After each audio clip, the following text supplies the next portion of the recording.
Hi Sue, how are you? Hi, I'm good, thank you, Roman. How's your day been? Good, yeah, busy. So trying to do lots of stuff around the house. I've got 5 dogs, so that keeps me busy, and 19 birds. So haven't been doing much work today, just been hanging out around the house. Nice. Well, I hope you're keeping well and safe at the moment. And thank you so much for coming on the podcast. And I appreciate your support and giving me your time. And I know it's a very stressful period for everybody. And everyone seems to be more busier than they were before. But I really appreciate you, especially on a Sunday afternoon as well. But no worries. who would have thought? Who would have thought? Just thought, yep. So what are you doing at the moment to keep yourself busy from a work point of view? Well, we've got a lot of work booked in, fortunately, that just came in early in the first quarter of the year, including a large government contract, which was fantastic, and a few jobs with developers doing permit work and interpretation. And then I've got my PhD as well that I'm working on. That's on the economic and social value of heritage. So I've got lots to do, and I've tried to set up work in a remote way, and that seems to be working quite well. I've got 7 staff. So we're all communicating daily on Skype. So we're progressing as usual. Yes. But it's a weird experience. It's just so weird. Yeah. I think it's a very different experience. Reality. Yep. I think everyone's going to learn how to use technology and use Zoom very well. Yeah. I think it's going to show a lot of inefficiencies within businesses prior and the requirements for meetings that are actually necessary. And I think a lot of companies prior want to meet with consultants. They want to have them physically there to have the meeting. I think a lot of companies are going to realize, and a lot of developers are going to realize there's not a need to do that anymore. You can save much time, travel time, and wasteful. So but before we get into all of that, take me back to where it all began, Sue. Like, tell me about how you got into your company and how you where you went to school, university, and how you became someone that worked in the heritage and working within the property development sector as well. Okay, so I went to school in Mentone Girls Grammar, girls' school in the 60s and 70s. And then I went to Melbourne Uni and did combined honours history and English.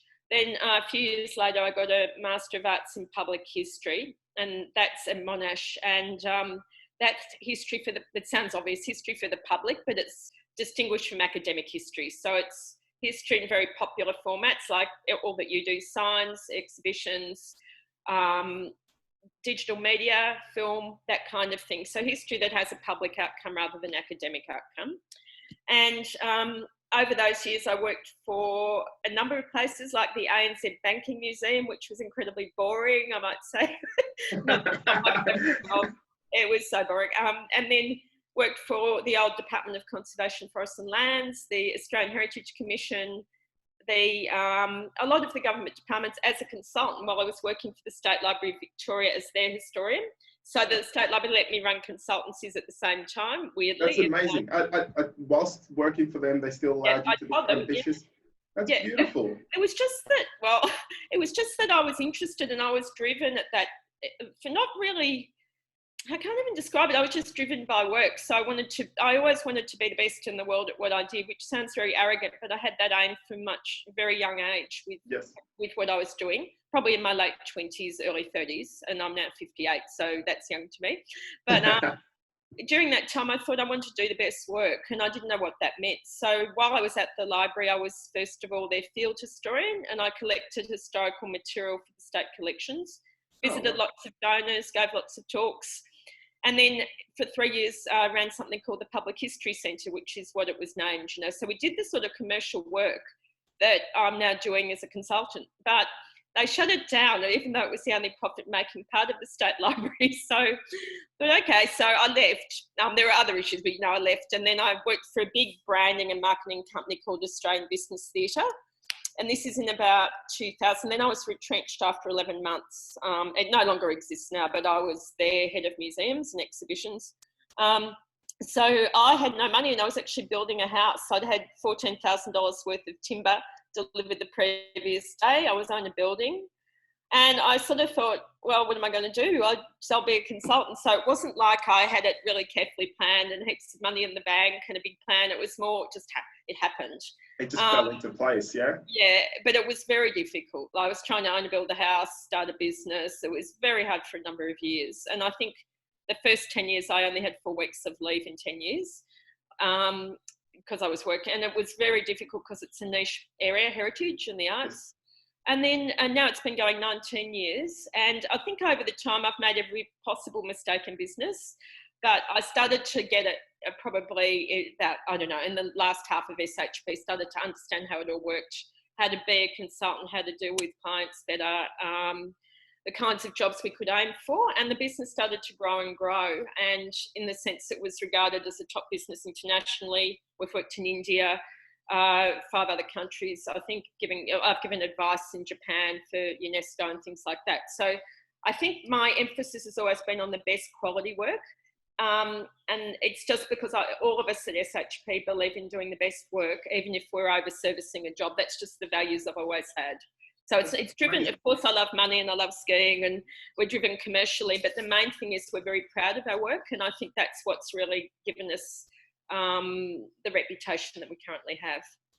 So that's a beautiful way, like, that you've sort of fell into what you do now. And if you go back to when you were at university and you're working, I'm guessing you were working in the private sector, professional sector, plus also trying to study at the same time. Was that quite hard to navigate that? Yeah, it was terrible at those times. Yep. I also suffered in that time from depression due to various things that happened to me when I was a child. And I think I was lucky enough when I was at Melbourne Uni doing my first degree. I tutored for 2 years in history after that, and also was offered a teaching position at Penley and Essendon Grammar. I just did a term of emergency year 12 teaching in history and English. But Mum was a teacher, so I decided it was too much hard work. But I was floundering around in the first part of my career. I didn't really know what I wanted to do, but I was good at what I did, which meant that I could get employed. But it wasn't a passion, to be honest, back then. It was just, I was sort of like in a bit of a crisis in my life, wasn't too sure. It wasn't like I set my path out clearly from the outset and had that vision. That came to me probably and as I entered my 30s and 40s, 50s, I started to get much clearer about what I wanted to do and what contribution I wanted to make and what the business wanted to make. But it certainly evolved rather than it being something I knew at 21. Wow. So like at 21, 22, given the professional sector has changed so significantly, I believe within the last probably 2 to 3 years, was it quite tough being a female coming into a white collar industry, trying to make changes and trying to obviously from being so passionate, being a visionary, was it quite hard getting your voice heard being a female at the time and obviously being a leader? In my 20s, I've always been regarded, I suppose, as described as abrasive or assertive or whatever term people use. But because of my experiences as a child, at Melbourne Uni, there was a really nasty lecturer there who said to me when I was tutoring in history, Miss Hodges, I can make you or break you. And I was terrified because I had been bullied a lot in my home. But I stood my ground and just said no. And that was the first time I was 21. And I decided I wasn't going to be that person. Now, I'm not saying it was easy, but I chose the path of aggression, I suppose, rather than of being like, and now I think that's actually helped me a lot dealing with certain clients that we have, which I won't name. But I decided I was always a feminist. Even when I was a little girl, I remember saying at the age of 6, why can't I do, at school we couldn't do woodwork? And I got really angry. I said, boys could do that. So I had that consciousness, and my mother was a feminist. But I think I just used to get into a lot of trouble in the public service for saying what I thought. And I was told I'd never progress in the Victorian Public Service because I basically wasn't compliant enough. So the great pleasure now has been to say to people, oh, look, we've worked overseas, but I didn't have that right attitude in the 90s to get up the ladder at the State Library or wherever I was, So it was just, I wasn't fitted to the culture. That's what I'm trying to say. Yeah. It's not easy. I think I can't obviously speak on behalf of what it's like to be a female, but I can speak on behalf of people who come from a minority group and trying to push for diversity and change and trying to change how people not just look at you, but understand you. And obviously it's sometimes hard for them, but it's also, I think, my duty as a leader within my community to also bridge that gap and try to explain things so people can have a different point of view. Exactly. And it was interesting. when I was younger, I sort of had the point of view of, I'm going to show you. I'm going to stand my ground. I'm going to argue with you. Yeah, I'm going to show you. And it's funny, it worked, and at times it didn't work, and it cost me a lot of sleepless nights thinking about why this person couldn't understand the things I was going through. Sometimes I thought, they're never going to be able to understand. They have a privilege of being able to look at things in the way they do because of how they've been brought up. And until those people who are in positions of power go through things that are quite challenging, or until it affects them or their personal life, very hard for them to understand it from your level. So my big thing is that, and I've been trying to learn within the last 6 months, is just trying to understand who I am, being able to understand how I feel, and having a real high level of self-awareness and emotional intelligence, and then being able to explain that to someone in a way that they can understand, or for them to be able to go away and then think about it. They might not be able to go, yes, I agree with you then and there, but slowly provide them with the information that they need, that when they do come in contact with someone else, whether or not it's female or male or someone else that's not like-minded like themselves, that they can then start to see similarities and see that maybe they need to change the way that they think. So it's something that I think the industry is slowly working on, but we're such a long way away from being able to have those dialogues. What's your thoughts on organizational structure at the moment? With obviously you deal with a lot of major organizations, and do you feel like people accept your recommendations with how to do things? Obviously, Yeah, I guess I'm really impressed by what you've just said and your own journey. It was quite a different thing in the 90s. I don't think people were even as aware as they are now. But I think you're on the journey much earlier than I went on it. I was more just trying to say, look, this is how it has to be done, which is not what you should do. And now I probably still say that, but in a different way. The advantage we've got now is that we've got a niche service that is essential for some permits. So say under Heritage Victoria, they need heritage interpretation as a permit condition. So I think in a way it's helped us crack through the glass ceiling that women experience, because we've got a service that people actually really need. And there's not very many competitors. So within the structures and client base I work in at the moment, I've found I've got a lot of really great clients, but they don't do the gender thing as a rule. It seems like what we recommend is usually accepted and agreed, partly because it's very high quality. We have a lot of quality control in the business. We also understand legislation, how government issues, so that gives us another point of difference. There's only a few companies that, like GML Heritage is another one, that understand that. Or quite a few do, but it's hard. In our area, it's very niche as well. There are no rules. So we have to sort of codify the work as we go. So I think a lot of our, the ability to get our work through is based on our ability to negotiate the government systems, but also the huge amount of research and intellectual property we've got in the business. So we've worked overseas, we've done best practice over there. I'm president of the International Group on Interpretation for ECOMOS. So that gives us credibility and authority in what we do. And I think having authority is not necessarily given to people. If you don't naturally have it, say by being in a certain privileged group, you have to get it through other means. And I guess I did that inadvertently. Yeah. So tell us how you would end up writing a history recommendation for a piece of land or a piece of section of Victoria or a building. Like, talk me through that process, because I like myself, I'm not quite educated within that field, and I find it so interesting. Like, tell me more. Like, no one at all understands heritage interpretation, including people that that actually have to run permits on it, though Pat's cut the bit out. But the issue is that what we aim to do is communicate why something's important to people, what its significance is, why it's special. And you can see in the state-listed heritage sites in those sorts of situations, that's easier because you have that Pentridge Prison or, I don't know, Como House or Point Nepean where we're working for Parks Victoria. That's state-listed. Point Nepean's on the National Heritage list. So feds are involved in that. So that's the values of the site are given in the legislation quite often. With a brown or greenfield site, we have to create a sense of what makes it special. So that's a tricky thing. So with, say, some work we did for another developer, we looked at Indigenous history and worked with the Wurundjeri Woi on that particular parcel of land at Epping. And we looked at the fact that although to most people, you look at that and say it's just a paddock, it actually had many layers, deep layers of history that create a point of difference with that place that is genuine and meaningful.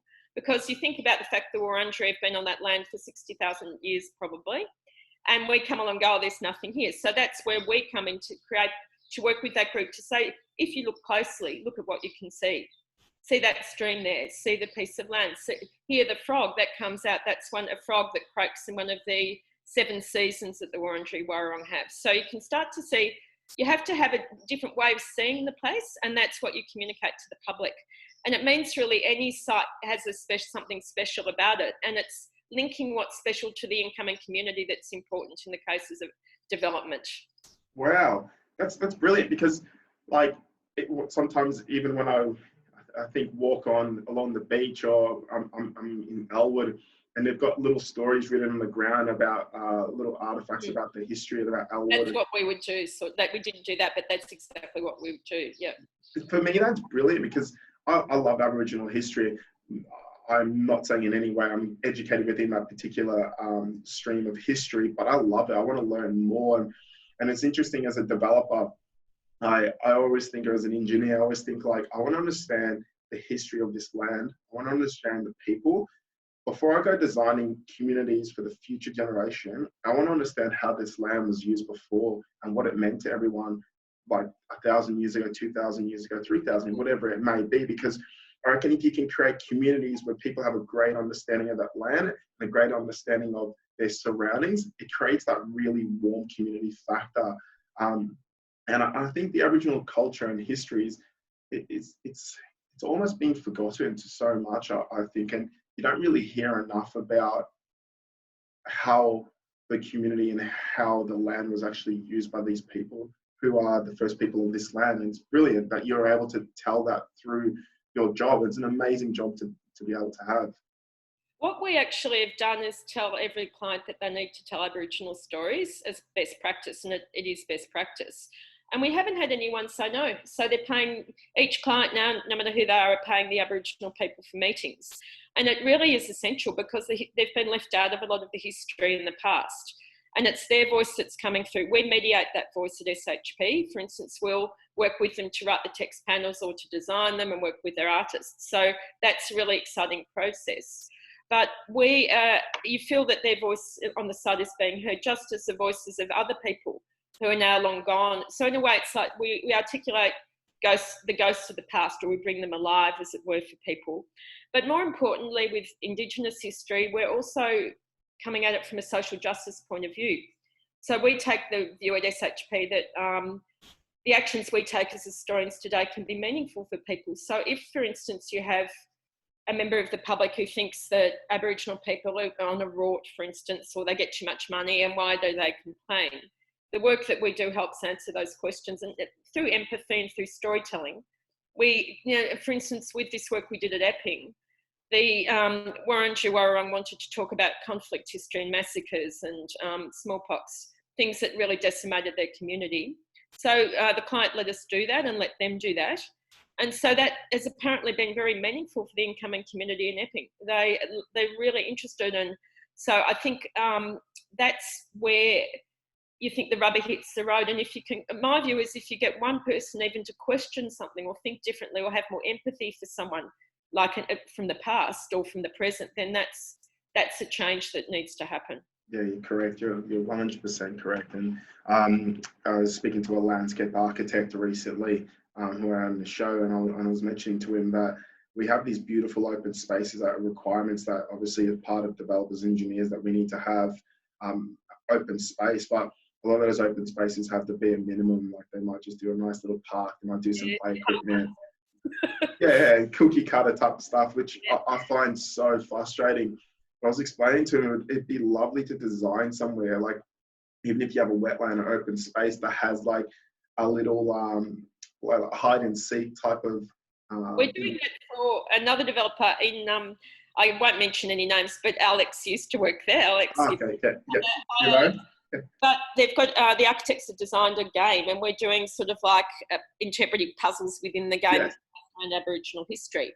So it's, the hide and seek and the sense of discovery is 100% spot on, rather than just going, here's something, here's a text panel telling you what to think. Let people cover that history and be curious. Yeah. And so have a treasure hunt, or get people to follow it up with online, or go on a walk later on, but don't just present it as blah, blah, blah, this is fulfilling what we had to do, basically. We're employed to do this, here's a cookie cutter sign. That we really are trying to move away from that. Yeah, correct. I was so saying to him, and offline I was saying that it'd be... it was, actually. Do you remember how they had that Pokemon Finder game about 12 months ago? And I was saying, imagine having that, but the history around your local area or the community that you live in. And then you've got to go find a little piece of artifact. Once you get into that space, you've got to go find a little bit of piece of artifact or history, or like a rock or a particular tree. I know Aboriginal culture has such a high importance on trees in their community, is that that you could go find it and it would tell you a little bit of history about what took place there and exactly what happened. But I think a lot of developers are so worried about their commercial appearance that they don't go down that route, and it means it's very challenging. One second. I think I'm going to put my blind down. Well, it actually got sunshine. I don't have it here. It's really rainy in the western suburbs. Is it? Oh, no. How's that? Oh, good. I could see you. Okay. Yeah, so I love hearing a little change to interpretation of how people use the land and design. I just wish more people were passionate about it, though, to be honest with you, Sue. Well, can I say they can be by working with SHP. He's a momentary advertorial, doesn't mean no.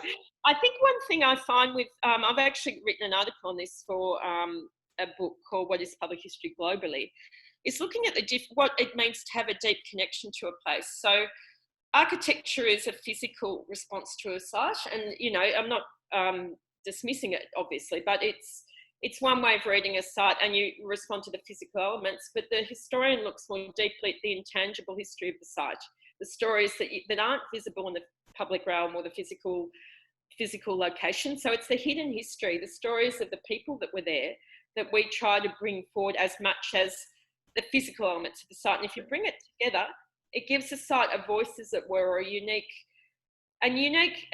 character. And you can't get that just by doing what I call a superficial response, which is like, okay, we do this too. Here's something other. Let's etch a word into it. We've done this a million times, but that's important. But there's plenty more you can do with augmented reality, as you said, or with just connecting people to the people from the past. Most people like a personal story. And the research I've done for my doctorate shows not very many people are interested in architecture. And that's actually research done in Journal of Interpretation Research. So everyone on historic sites used to assume that everyone just was fascinated by the architectural, you know, the fine portico, whatever it might be. But most members of the public, I think 90% of people like to know about the people who used to be there. Yes. Okay. So you really focus on connecting someone with someone maybe a century, 2 centuries ago. Yeah, sure. Give a sense of a deeper past and a meaningful past and a reason someone would want to visit or live there. Wow. Because I think I was mentioning to you that I went overseas recently to Spain and to Italy. And I love architecture, and I love people, and I love how people connect with the land and farmers, and I love people. I love wine and I love food. So that's 2 really important things. So Italy and Spain was quite amazing. And it was so interesting to see how I went to Spain. I'm sure you've heard of Gaudi, the famous architect. And it was so interesting that a lot of people went there in order to see his work, but mainly because of him, not necessarily his amazing work. And they wanted to understand his history and his story more than look at the amazing architect or amazing buildings that he designed. And they wanted to know who he was as a kid or how he came to think the way he came to think. Does that make sense? It does. And there's an excellent article by someone called Dennis Byrne who writes exactly about that. What it means to what's called the fabric of a place, the physical appearance, isn't just material. People have come and gone through a door a million times, and they've infused that place with their spirit, as it were. Yeah. Genius Loci, I think, would be called Spirit of Place. But he writes about Parramatta Female Factory, which was a reform home for girls in Sydney, known as the people who survived it are called para girls. So there was a lot of abuse there. And he writes about how one para girl called Bonnie Durack looked at a door, and to us it would just be a door, an archway, but to her it was the door of imprisonment. And that's what I think that's the space in which we're talking at the moment. How does a physical fabric come alive with, or become animated with knowledge of the people that live there and work there? A door's not just a door if it's a door to a prison. It's a door of people's experiences within that prison. So in a way, the person and the work are almost infused in places. And that's why people want to know more about Gaudi, so that they can then understand what that architecture means, not just stare at it as people often do in Europe and tick it off, but to say, what does this actually mean to me? Knowing more about Gaudi as a person helps me relate more to that place. And that's the space in which we work. The people and the place, always that dialectic. Yeah. So like in regards to like a, let's say if you were to go out to a site and it's farmland, let's just say in the western suburbs, for example, I know a lot of projects are growing out that way. Yeah, where I live, yep. Yeah, 10 suburbs. Yeah, it's the western suburbs, and especially Truganina, Point Cook, that area. It's booming. Yeah. Watching that area develop over the years, would you say that a lot of people within those areas have a great understanding of the history of the western suburbs? Not at all, no. And I think the western suburbs have been very neglected. They've been regarded as like the rubbish tip of Melbourne, to be honest. In the 19th century, it was where all the factories were and Footscray and so on. And it's got a negative reputation, which is rapidly changing. So I think the people living here don't really know much about the place. And I live in a suburb called Kernley, which was developed by Vic Urban 20-something years ago. And there's an old black powder mill here that's on the nationally significant. But people here just hated it because it looks ugly. It's not pretty heritage. Yes. But now they've really accepted it. They've written a story about it. So often it's the gap of time. You know, if you stay in a place 20, 30 years, then it becomes historical and meaningful. But when people first move here, they just think, oh, there's nothing here. And that's what the challenge of the developments is, to create a sense of meaning for each of the developments. It's not just about sitting in a paddock, but okay, there are these places have lots of stories, and let's tell some of them. Yeah, because I find the western suburbs have a great, I don't know, it's got a great diversity in cultures and ethnicities and all those beautiful things. But even the land, the shape of the land is so different. Completely different. Like if you look at Point Cook compared to Truganina, compared to, I don't know, if you're going to like Deer Park or going towards that area, it's completely different. It's completely different. Would I understand what the land was used for before? No. All I see is properties being developed, and I see farmland turned into houses, and no connection between the two. And that's one of the things I want to really work on as an engineer and as a developer going forward. If I was to do my own development, it's how we connect with the land, the stories that we tell, and making sure.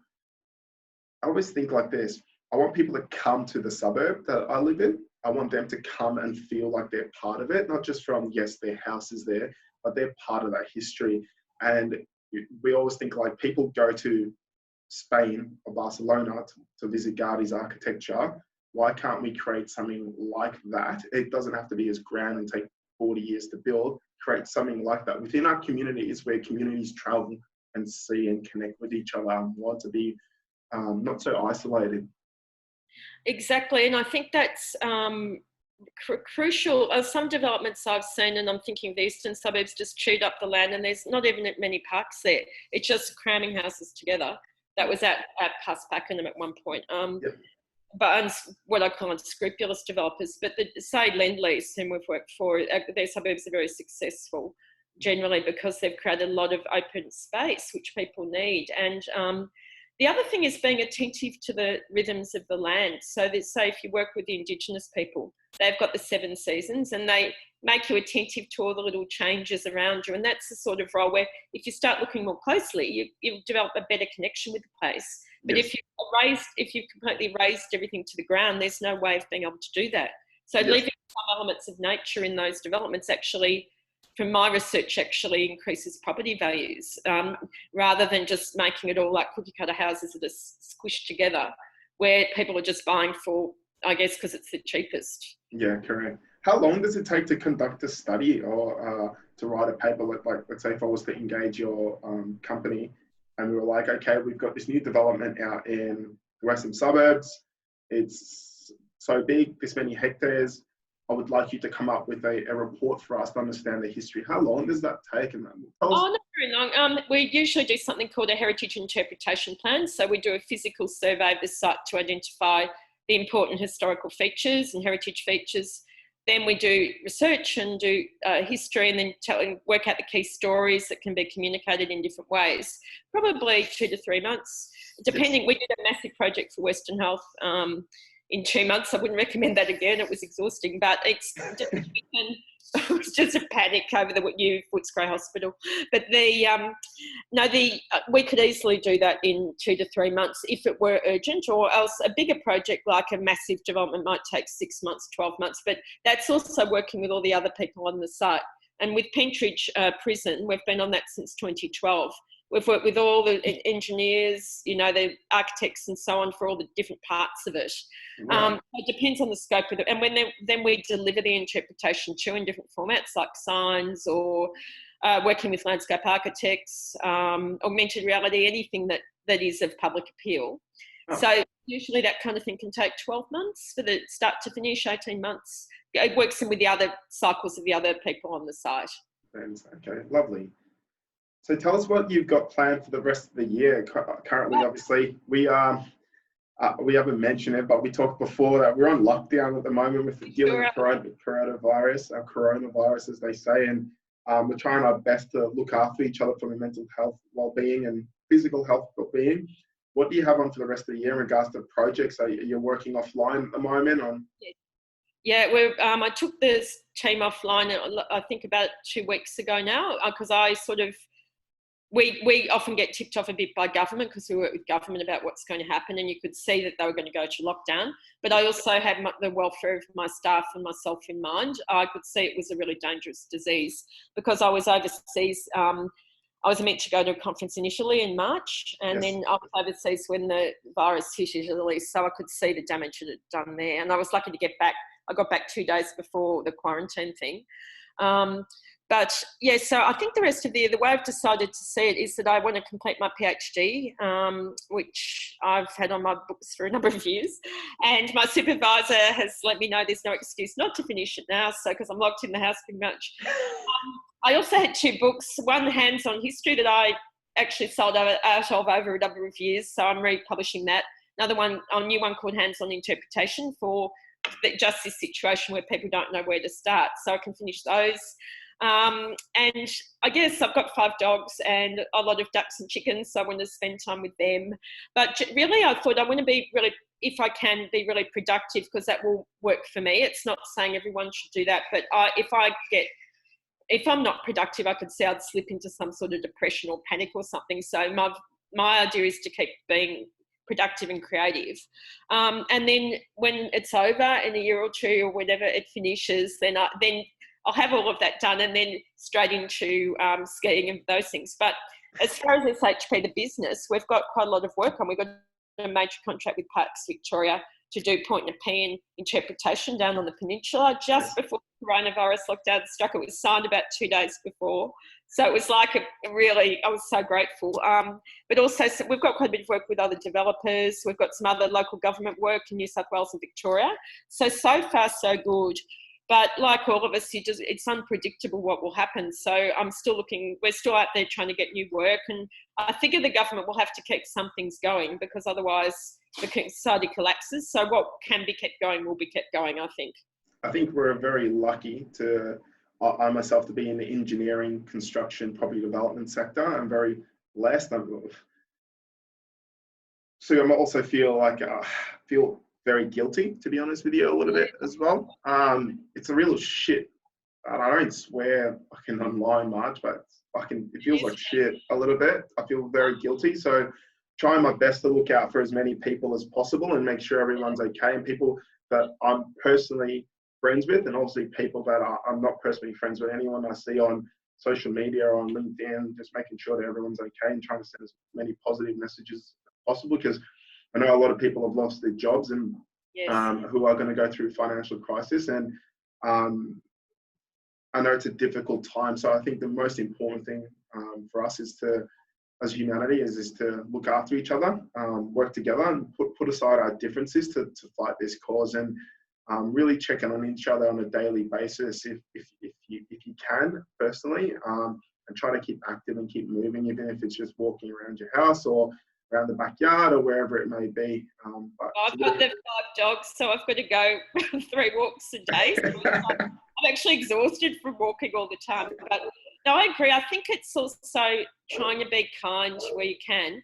And yes. I mean, I'm, as a small business owner, I'm worried about, say, trying to give too much money to charity at the moment in case I actually need it for the business, because I've given a commitment to my staff, I'll keep them on.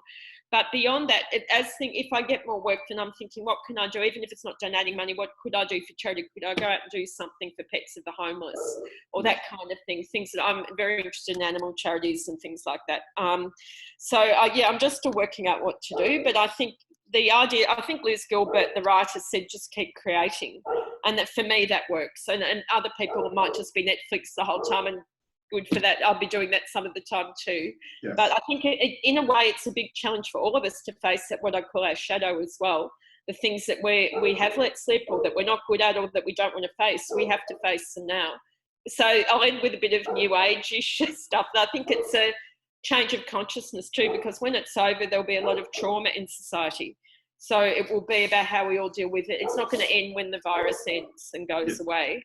It'll go on and on and on. So we have to almost prepare for a new world that we're entering, psychological new world, as well as a world that we can't even imagine at the moment. Everything's changed. Yes.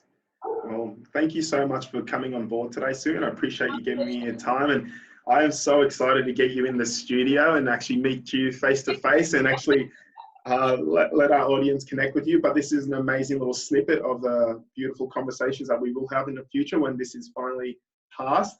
And I look forward to that. And thank you for your time, Sue. Thank you very much, Romain. Bye.